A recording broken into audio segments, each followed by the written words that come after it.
পিঁয়াজখিনি মই ভালকৈ ভাজি ল'লোঁ। এতিয়া মই এতিয়া মাংসখিনি দিম।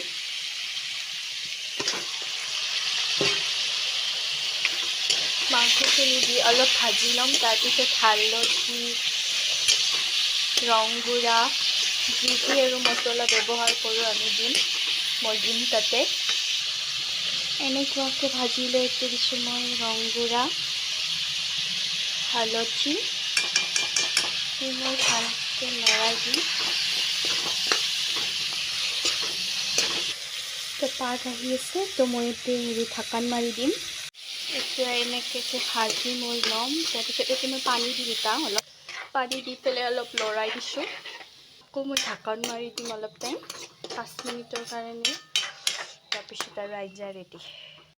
মোৰ আঞ্জাখিনি ৰেডি হ'বৰ হ'লে, তো মই ইয়াতে দিছোঁ জিৰাৰ গুড়ি। মই বেলেগ মা মছলা ব্যৱহাৰ নকৰোঁ, কাৰণ আম্মাই আৰু আব্বাই নাখায়।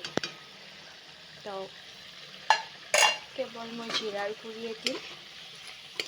দি লৰাই দিছোঁ ভালকৈ। আৰু তাৰপিছত ৰেডি আৰু আঞ্জাখিনিৰ ফাইনেল লুক।